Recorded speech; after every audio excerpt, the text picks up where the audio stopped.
Baik, kita mulai saja perkuliahan pada pagi hari ini ya. Selamat pagi, Assalamualaikum warahmatullahi wabarakatuh. Salam sejahtera, salam sukses, salam sehat untuk teman-teman semuanya. Tuhan memberkati, semoga teman-teman dalam keadaan sehat selalu dalam kondisi pandemi ini. Mohon izin sekali lagi memastikan apakah suara saya terdengar dengan baik, materinya terlihat jelas. Jelas, Pak. Baik. Jika memungkinkan, saya mohon kameranya untuk dinyalakan ya teman-teman. Seberapapun kita ada di sini, kita mulai aja. Mungkin untuk membantu teman-teman yang berhalangan hadir, mungkin nanti saya akan nanti direkam aja, nanti saya sampaikan di YouTube gitu ya. Baik, materi pada pagi hari ini kita akan membahas mengenai corporate governance. Nah, corporate governance ini di beberapa literatur disebut juga sebagai good corporate governance atau di bahasa Indonesianya adalah tata kelola organisasi yang baik. Nah, ini dasarnya adalah beberapa literatur menyebutkan dasar diterapkannya corporate governance ini berdasarkan teori agensi. Teori agensi nanti teman-teman bisa mencari, searching aja sendiri, mungkin juga bisa saya sampaikan dalam salah satu tugas UAS. Teori agensi itu adalah ada namanya prinsipal dan agen ya, artinya tuh ada yang disebut pemegang saham ya, pemegang saham ini kan biasanya diwakili oleh komisaris ya, komisaris, kemudian ada direksi ya, ini yang mengelola perusahaan atau manajemen ya. Nah, ini ada konflik kepentingan. Nah, pemegang saham atau komisaris mau value perusahaannya naik, dividennya naik gitu kan ya, ada konflik kepentingan lah, sedangkan direksi atau manajemen dia pengen mendapatkan gaji, insentif, sehingga ada kemungkinan laporannya dimanipulasi dan segala macam. Nah, untuk mengatasi adanya konflik kepentingan antara prinsipal dan agen ini, dibuatlah namanya corporate governance atau tata kelola yang baik. Ada prinsip-prinsip yang nanti kita akan bahas. Salah satunya ya keterbukaan informasi, kemudian akuntabilitas. Baik. Materi pertama nanti bab pendahuluan nanti akan saya terangkan mengenai corporate governance itu apa, kemudian penerapan di Indonesia itu seperti apa, penerapan di BUMN itu seperti apa, kemudian etika itu seperti apa. Etika adalah yang mendasari ya, yang mendasari perilaku seseorang itu.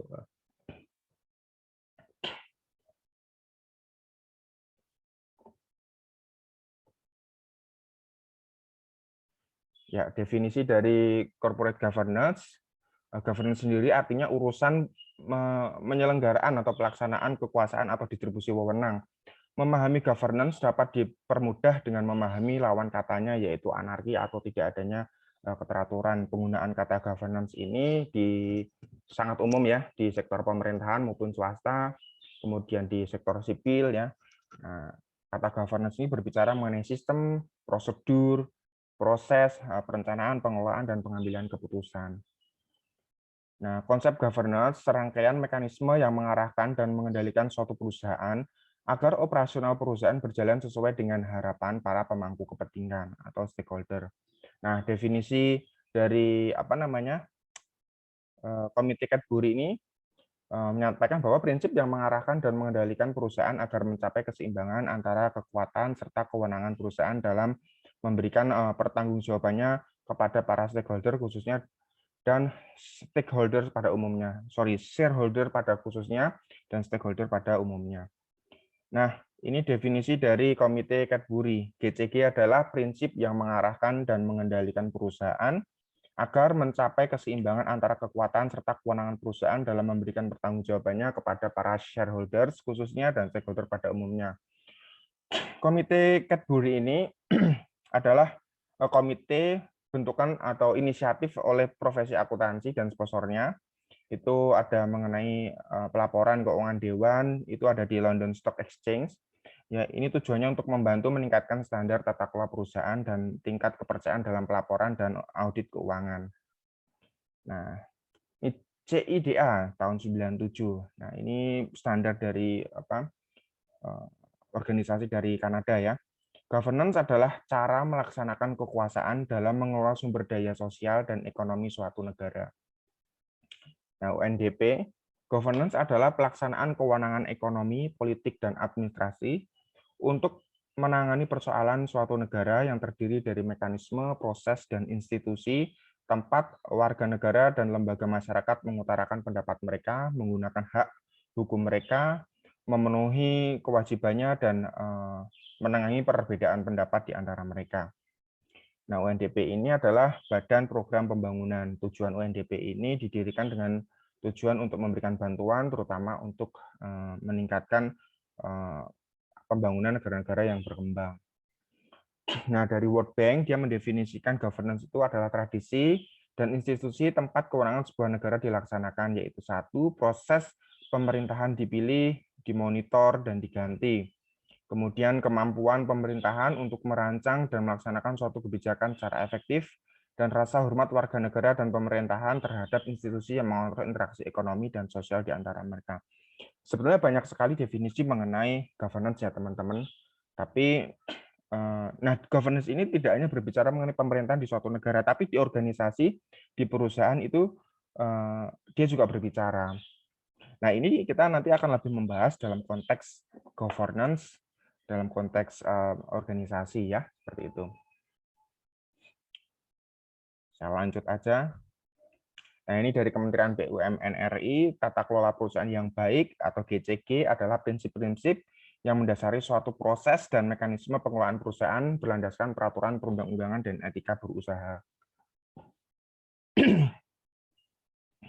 Nah, ini ada beberapa teori dasar mengenai corporate governance. Ini ada stewardship theory yang dikemukakan oleh Jensen and McLean 76 tahun 1976 mengasumsikan bahwa manusia memiliki sifat dapat dipercaya, tanggung jawab, dan memiliki integritas dan kejujuran. Teori yang dilandasi dengan kondisi adanya informasi asimetri, yaitu bahwa manajemen dan pemilik memiliki informasi yang berbeda. Makanya di salah satu prinsip governance itu adalah keterbukaan informasi dan akuntabilitas. Nanti kita akan bahas lebih lanjut pada slide berikutnya. Nah, prinsip governance.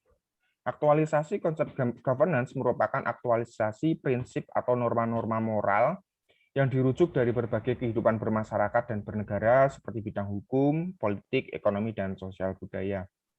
Nah, ini dari UNDP yang sudah saya jelaskan tadi.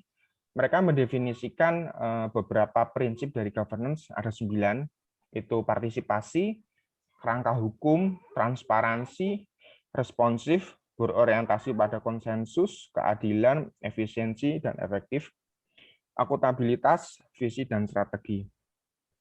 Kira-kira teman-teman sudah bisa membayangkan nggak ya, governance ini barang apa sih gitu ya? Governance itu atau tata kelola yang baik itu gini loh teman-teman, dia juga menganalisis kalau di perusahaan ya hierarkinya, pemilik saham itu kan diwakili oleh komisaris atau dewan pengawas ya. Katakan ini dewan pengawas. Nah, perusahaan dikelola oleh direksi. Nah, corporate governance ini menganalisis hubungan antara direksi dan dewan pengawas karena direksi dan dewan pengawas ini memiliki konflik kepentingan. Ya, dewan pengawas mengawasi pekerjaan atau kinerjanya direksi gitu ya. Direksi sendiri mengelola perusahaan tersebut. Nah, governance ini digunakan agar pengelolaan ini, hubungan antar direksi dan dewan pengawas ini dilakukan dengan baik gitu ya, dengan prinsip-prinsip yang nanti akan saya jelaskan lebih lanjut. Nah, ini menurut Undang-Undang Nomor 28 Tahun 99 ada beberapa asas ya mengenai governance itu, asas kepastian hukum, asas tertib penyelenggaraan negara, asas kepentingan umum, asas keterbukaan, asas proporsionalitas, asas profesionalitas, ya, kemudian asas akuntabilitas. Nah, ini dari Kementerian BUMN. Ini yang paling sering keluar di ujian ya, karena ini yang paling mudah diingat. Ini prinsip yang harus ada ya. Teman-teman nanti ingat-ingat betul ini corporate governance ini ada transparansi atau keterbukaan informasi ya. Kemudian accountability atau akuntabilitas, responsibility, pertanggungjawaban, independensi atau kemandirian, kemudian fairness, kesetaraan atau kewajaran.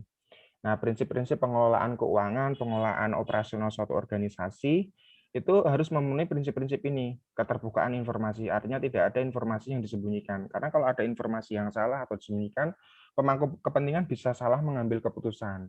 Nah, demikian pula dengan akuntabilitas. Ya, akuntabilitas itu artinya kalau di lapangan yang sesungguhnya suatu akun, misalkan gampangnya kalau dari sisi akuntansi atau manajemen keuangannya, suatu akun piutang atau hutang ya misalkan, itu ada 10 miliar, yang dilaporkan ya 10 miliar, jangan lebih kecil dari 10 miliar atau di atasnya. Artinya apa yang ada, ya yang itu yang sebenarnya yang kita laporkan gitu, itu namanya akuntabel.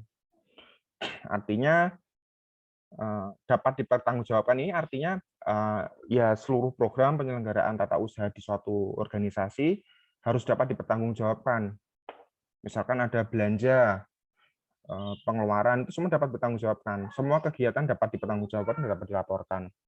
Kemudian kemandirian, independensi, artinya tidak ada intervensi dari orang-orang yang memiliki atau pihak-pihak yang memiliki kepentingan tertentu. Fairness, yaitu kesetaraan dan kewajaran.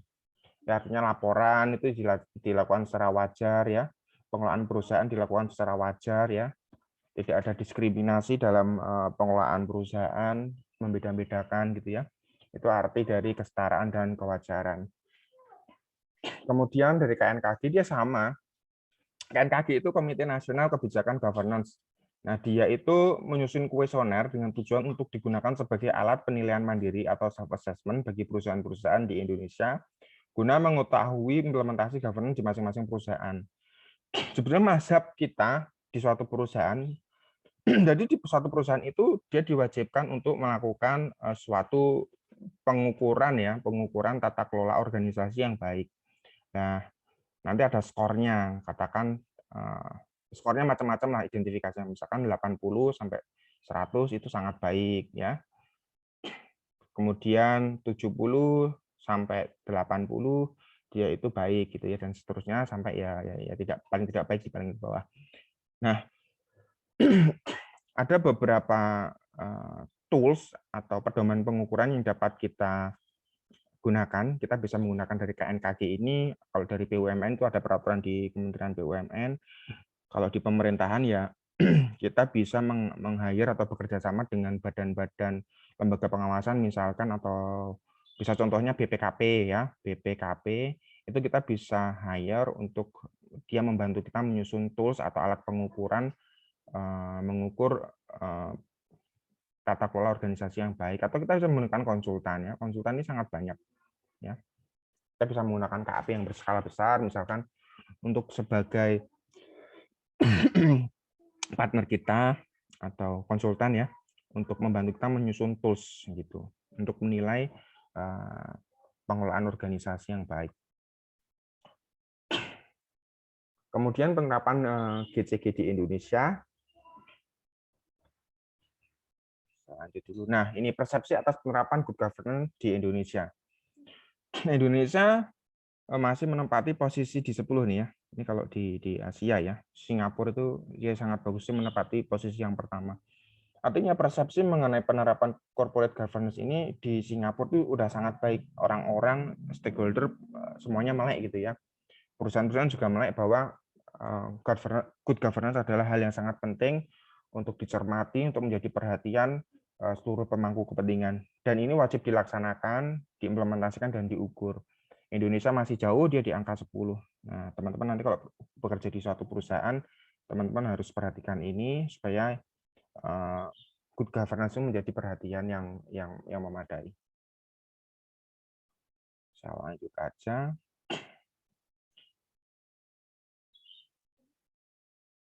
Nah, ini menurut Peraturan Menteri BUMN ya, nomor 9 MBU tahun 2012 mengenai good governance ini. Yang pertama, mengoptimalkan nilai BUMN agar perusahaan memiliki daya saing yang kuat, mendorong pengelolaan BUMN secara profesional, efisien, dan efektif, kemudian mendorong agar organ persero atau organ perum dalam membuat keputusan dan menjalankan tindakan dilandasi nilai moral yang tinggi dan kepatuhan terhadap peraturan perundang-undangan. Yang keempat, meningkatkan kontribusi BUMN dalam perekonomian nasional. Yang kelima, meningkatkan iklim yang kondusif bagi perkembangan investasi nasional. Nah, ini teman-teman, ini mungkin akan keluar juga di ujian ya. tujuan melaksanakan GCG. Ini ada 6. Yang pertama, mendorong tercapainya kesinambungan perusahaan, mendorong pemberdayaan fungsi dan kemandirian masing-masing organ perusahaan, mendorong pembuatan keputusan dan menjalankan tindakannya dilandasi oleh nilai moral yang tinggi dan kepatuhan terhadap peraturan perundang-undangan, kemudian mendorong timbulnya kesadaran dan tanggung jawab sosial perusahaan terhadap masyarakat dan kelestarian lingkungan, jadi lingkungan mendapat perhatian juga di sini, kemudian mengoptimalkan nilai perusahaan bagi pemegang saham, meningkatkan daya saing perusahaan secara nasional maupun internasional. Nah, ini proses dari governance ya. Ini setidaknya saya identifikasi ada 10. Ya, pertama itu penegakan etika dan perilaku, ini menjadi landasan yang sangat penting ya. Kemudian kepatuhan perusahaan terhadap peraturan dan perundang-undangan yang berlaku, termasuk peraturan internal yang berlaku. Kemudian ketiga, perencanaan strategis. Keempat, penerapan manajemen resiko dan pengendalian. Kelima, penetapan pengukuran kinerja dan pemantauannya. 6. Pelaksanaan sistem komunikasi dan teknologi informasi. 7. Pelaksanaan audit. 8. Pelaksanaan kebijakan mutu dan kebijakan terkait pelanggan. 9. Kebijakan SDM, antara lain pendidikan dan pelatihan. Pengembangan pola karir, reward and punishment. Kemudian kebijakan pengelolaan stakeholder. Itu. Nah, ini penerapan GCG di BUMN. Nah, BUMN wajib menerapkan GCG secara konsisten dan berkelanjutan dengan berpedoman pada peraturan menteri yang berlaku ya, dengan tetap memperhatikan ketentuan dan norma yang berlaku serta anggaran dasar BUMN. Dalam rangka penerapan GCG, direksi wajib menyusun GCG manual yang diantaranya membuat board manual, kemudian manajemen resiko manual, sistem pengendalian internal, sistem pengawasan internal. Nah, sistem pengawasan internal ini maksudnya terkait dengan internal audit ya. Jadi di BUMN itu wajib ada namanya internal audit. Audit gitu. Kemudian mekanisme pelaporan dan dugaan penyimpangan, ini terkait WBS ya, whistleblowing system. Di beberapa perbankan sudah bagus, misalkan kalau nggak salah di BCA, jadi teman-teman kalau ada dugaan suap atau pelanggaran peraturan, misalkan teman-teman bisa mengakses atau teman-teman bisa melakukan pelaporan dengan anonim gitu ya, nanti akan ditindaklanjuti oleh sistem pengawasan internal mereka seperti itu. Kalau di Indonesia tuh di tata kelola pemerintahan di Indonesia tuh ada aplikasi lapor namanya. Pernah ada yang buka aplikasi lapor, teman-teman? Di aplikasi bisa di-download di Play Store, aplikasi lapor. Itu bukan terkait dengan dugaan penyimpangan ya, tapi itu terkait dengan mekanisme pelaporan aja. Misalkan ada jalan yang rusak gitu ya, kita bisa berpartisipasi menyampaikan suara gitu ya, supaya diperbaiki itu melalui mekanisme aplikasi lapor gitu ya. Kalau di perusahaan sih diwajibkan memiliki sistem namanya whistleblowing system. Ini kita bisa mengirimkan via email, via WA maupun SMS ke PIC-nya. Nah, nanti akan dianalisa di sana. Kalau misalkan ada indikasi fraud atau kecurangan keuangan yang misalkan nanti bisa ditindaklanjuti dengan audit investigasi. Oke, lanjut. Nah, direksi ini juga wajib menyusun tata kelola teknologi informasi dan pedoman perilaku etika. Nah, ini teknologi informasi juga penting supaya tidak ada dugaan kebocoran data gitu ya misalkan. Kemudian pedoman perilaku etika ini penting banget, ini yang mendasari dan ini berlaku untuk seluruh pegawai seharusnya. Contoh biasanya kita tidak anti gratifikasi ya, itu suap gitu ya. Itu salah satu contoh dari pedoman perilaku etika. Oke, ini nanti ingat-ingat betul ini prinsip dari GCK. Kita bisa singkat ya ini di sini nih. Tarif. Nanti teman-teman bisa dalami lagi, bisa pelajari lagi di internet atau di banyak kok artikelnya mengenai GCK ini.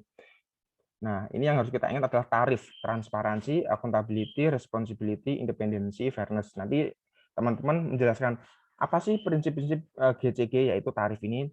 Nah, maksudnya transparansi itu bagaimana, artinya perusahaan harus apa gitu ya, dalam mengelola perusahaan, perusahaan itu harus apa. Nah, nanti cara menjawabnya gitu, misalkan akuntabilitas itu artinya dalam mengelola suatu perusahaan, perusahaan itu harus apa ya, caranya seperti itu nanti menjawabnya.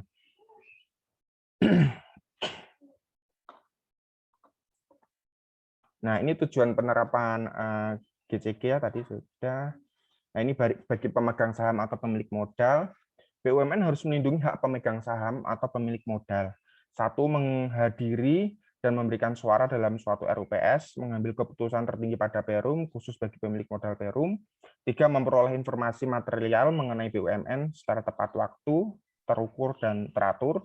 Menerima pembagian dari keuntungan BUMN, hak lainnya berdasarkan anggaran dasar.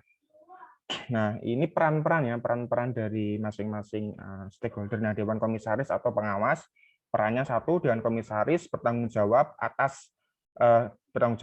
dan berwenang melakukan pengawasan atas kebijakan perusahaan, kemudian jalannya pengurusan pada umumnya, dan memberikan nasihat kepada direksi. Jadi tugasnya komisaris atau direksi, apa komisaris atau dewan pengawas itu dia memberikan masukan-masukan atau saran-saran kepada direksi, seperti itu. Komisaris atau pengawas itu dia tidak mengambil keputusan ya. Teman-teman harus paham, yang mengambil keputusan di suatu organisasi itu adalah direksi. Di bawah direksi ada manajer operasional, manajer pemasaran, manajer produksi gitu ya. Mereka yang mengambil keputusan dalam setiap kebijakan di perusahaan. Nah, komisaris ini hanya ngawasin aja gitu ya. Nah, di bawah komisaris itu ada komite audit, komite resiko, seperti itu. Nah, Dewan Komisaris komisaris harus memantau dan memastikan bahwa GJK telah diterapkan secara efektif dan berkelanjutan. Nah, ini tadi organ atau alat bantu dari Dewan Pengawas itu ada komite audit, ada sekretarisnya ya. Lanjut. Nah, direksi perannya harus melaksanakan tugasnya dengan itikat baik untuk kepentingan BUMN dan sesuai dengan maksud dan tujuan BUMN, serta memastikan agar BUMN melaksanakan tanggung jawab sosialnya serta memperhatikan kepentingan dari berbagai pemangku kepentingan sesuai dengan ketentuan peraturan perundang-undangan. Nah, para anggota direksi dilarang melakukan tindakan yang mempunyai benturan kepentingan dan mengambil keuntungan pribadi. Nah, ini direksi juga wajib membangun dan melaksanakan program manajemen risiko korporasi secara terpadu yang merupakan bagian dari pelaksanaan program GCG. Direksi harus menetapkan suatu sistem pengendalian internal yang efektif untuk mengamankan investasi dan aset perusahaan.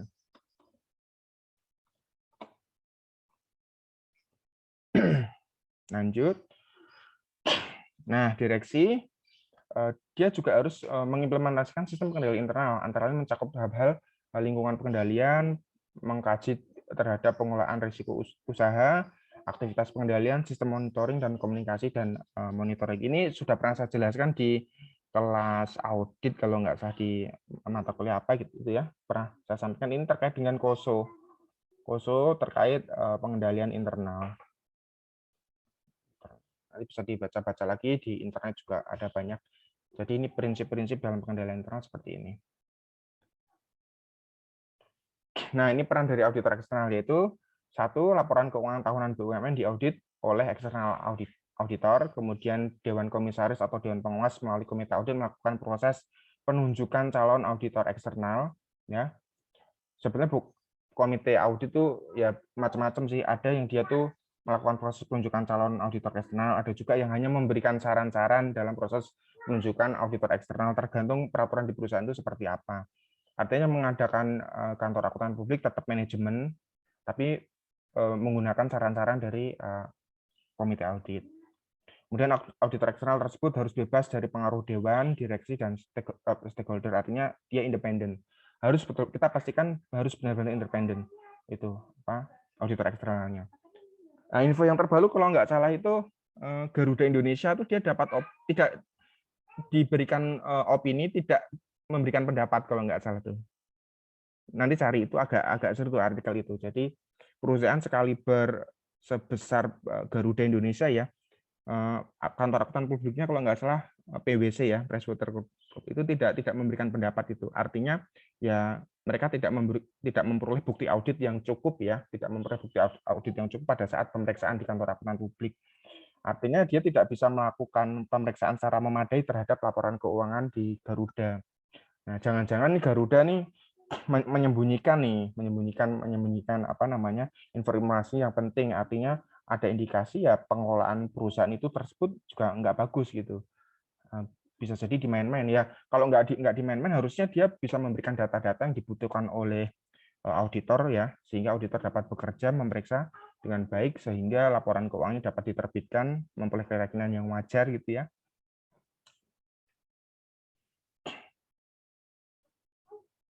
Nah, kemudian ini ada informasi komisaris dan direksi bertanggung jawab kepada perusahaan untuk menjaga kerahasiaan informasi perusahaan. Ya. Kemudian BUMN wajib mengungkapkan informasi penting dalam laporan tahunan dan laporan keuangan BUMN tepat waktu. Ini juga harus memperhatikan keselamatan dan kesempatan kerja serta pelestarian lingkungan. Nah, ini penting juga etika berusaha atau anti korupsi. Nah, penerapan GCG itu harus memperhatikan bahwa perusahaan itu anti gratifikasi ya. Ada pedoman tentang perilaku etika, ada fakta integritas, ada laporan harta kekayaan sesuai dengan ketentuan perundang-undangan yang berlaku. Kalau di pemerintahan yang kerja di plat merah itu kita wajib melaporkan namanya LHKPN. LHKPN itu laporan harta kekayaan ya, pengelolaan negara. Nah, ini terkait dengan etika. Pengertian etika menurut Kamus Besar Bahasa Indonesia diartikan sebagai ilmu mengenai etik, yaitu mengenai apa yang baik dan apa yang buruk. Pengertian etika dalam ensiklopedia yaitu ilmu tentang kesusilaan yang menentukan bagaimana patutnya manusia hidup dalam masyarakat, apa yang baik dan apa yang buruk. Etika dalam berorganisasi ya, ini teman-teman harus perhatikan. Yang satu, melaksanakan tugas dan wewenang sesuai ketentuan yang berlaku. Nah, jadi karyawan yang bekerja di suatu perusahaan harus memperhatikan ini karena etika adalah landasan dari pengelolaan perusahaan atau tata kelola organisasi yang baik. Yang kedua, menjaga informasi yang bersifat rahasia. Tiga, melaksanakan setiap kebijakan yang ditetapkan oleh pejabat yang berwenang. Kemudian empat, membangun etos kerja untuk meningkatkan kinerja organisasi. Kelima, menjalin kerjasama secara kooperatif dengan unit kerja lain yang terkait dengan dalam rangka pencapaian tujuan. Artinya kan di organisasi ada banyak bidang ya. Antar bidang itu tidak boleh silo-silo. Artinya saling berkolaborasi, saling bekerja sama antar unit kerja di perusahaan. Kemudian 6, memiliki kompetensi dalam pelaksanaan tugas. 7, patuh dan taat terhadap standar operasional dan tata kerja. Ini biasanya disebut dengan SOP atau business process ya, poin 7.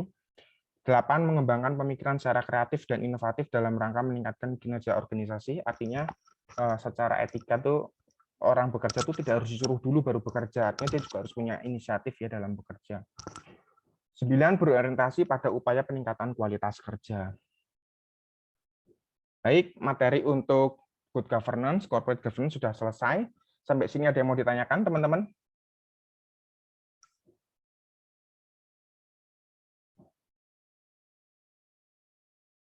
Nanti akan saya kasih materinya. Dari Mbak Tika sudah cukup jelas? Jelas, Pak. Baik, terima kasih. Dari Mbak Nurlianti, sudah cukup jelas? Jelas, Pak. Oke, nanti kalau masih ada yang perlu ditanyakan, silakan ditanyakan lewat Classroom atau e-learning, atau di YouTube ya, atau bisa WA di grup kelas. Saya akan jawab. Apapun pertanyaannya akan saya jawab.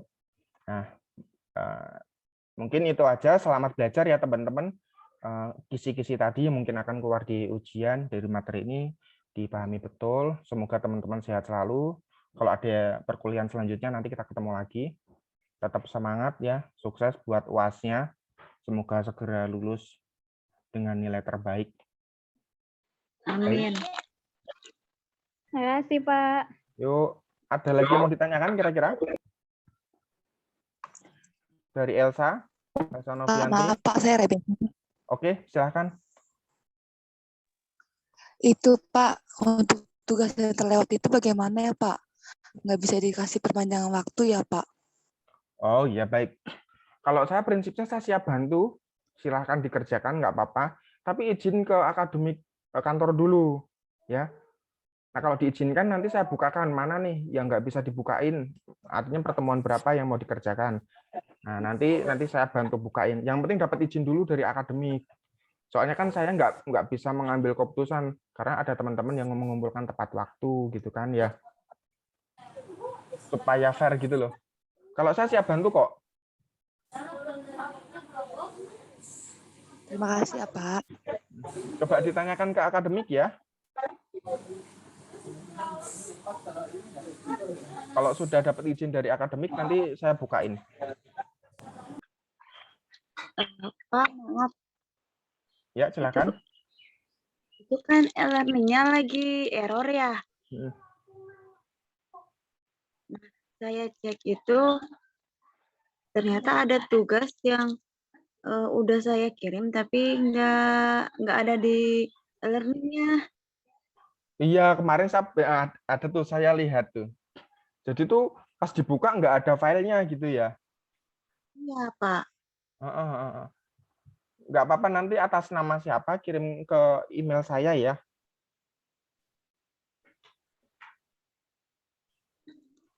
Nanti saya bantuin. Kayaknya itu ada kesalahan teknis deh itu. Sudah ngirim tugas tapi ternyata pas dibuka filenya nggak ada. Iya, tapi pas dulu itu udah dinilai. Oh gitu. Iya, Sudah ada nilainya ya. pas dulu udah ada nilainya. Pas dilihat lagi, pas semalam dilihat, semuanya nggak ada. Hmm. Kalau Mbak Tika sih kayaknya nilainya bagus semua ya, sudah saya nilai ya. Kayaknya ada semua kok tugasnya. Nggak ada yang terlewat. Itu kemarin mahasiswa lain deh. Bukan Mbak Tika kayaknya. Iya, udah dinilai. Tapi pas dilihat lagi semalam, yang saya kirim tuh pada hilang di learning tuh. Oh iya, e-learning-nya memang lagi rusak. Nanti saya sampaikan ke pihak kampus deh. Makasih Mbak Tika informasinya. Emang semuanya lagi rusak e-learning-nya. Kalau nilai sih sudah saya nilai. Nanti saya sampaikan ke akademik biar dibetulin. Makasih ya Mbak Tika. Oke, Iya, Pak. itu ya teman-teman. Terima kasih. Selamat pagi. Wassalamualaikum warahmatullahi wabarakatuh. Salam sejahtera, sehat selalu teman-teman ya. Sampai ketemu di perkuliahan selanjutnya. Nanti ada kuliah lagi jam 9. 9 ya. Yuk. Iya, Pak.